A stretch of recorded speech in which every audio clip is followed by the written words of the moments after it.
ముందుగా welcome to spot news ప్రేక్షక మిత్రులకి శుభాకాంక్షలు.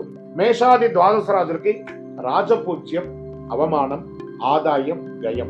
మరి మేషరాశి వారికి రాజపూజ్యం 2, అవమానం 4, ఆదాయం 11, వ్యయం 5 అన్నారు. మరి ఏం చేయొచ్చు? వీళ్ళకి తీపి ఒగరు మిశ్రమంగా ఉంది. ఇది వచ్చి సంఖ్య మాత్రమే, ఇది మీ జీవితం కాదు. బాగా గుర్తుపెట్టుకోండి. ఇది గోచార ప్రకారమే చెప్తున్నాను. మీ వ్యక్తిగత జాతకంలో చూస్తే సంపూర్ణంగా ఈ సంవత్సరం ఎలా ఉందో చూడొచ్చు. వృషభ రాశి వారికి రాజపూజ్యం 5, అవమానం 4, ఆదాయం 5, వ్యయం 4. చాలా బాగుంటారు. మిథున రాశి వారికి రాజపూజ్యం 1, అవమానం 7, ఆదాయం 8, వ్యయం 11, మిశ్రమం.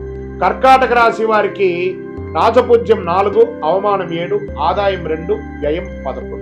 సింహరాశి వారికి రాజపూజ్యం 7, అవమానం 7, ఆదాయం 5, వ్యయం 5. మీరు మిశ్రమం అలాగే మిడిల్ గా ఉంటారు, జాగ్రత్తగా ఉండాలి. కొంచెం డేంజర్ బెల్ ఉంది, జాగ్రత్త. కన్యా రాశి వారికి రాజపూజ్యం 3, అవమానం 3, ఆదాయం 8, వ్యయం 11. ఇక్కడ చూడండి, వీళ్ళకి కొంచెం చేదు తీపి కొంచెం మిశ్రమంగా ఉంది. తులారాశి వారికి రాజపూజ్యం 6, అవమానం 3, ఆదాయం 5, వ్యయం 4. తీపి ఎక్కువ ఉంది కదా.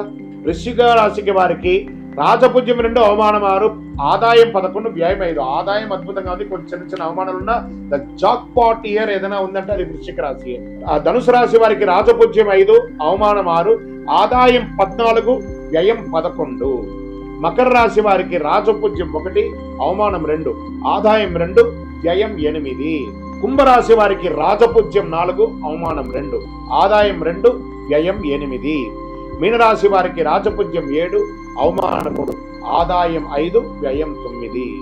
ఇలా ఈ రాశిలో ఉన్న వాళ్ళకందరికీ కూడాను రాజపూజ్య అవమానాదులు, ఆదాయ వ్యయాలన్నీ కూడా ఒక నెంబర్ మాత్రమే. మీ యొక్క వ్యక్తిగత జాతకం ద్వారానే సంపూర్ణంగా ప్రిడిక్ట్ అవడం. ఇది గోచార ప్రకారంగా చెప్తాం.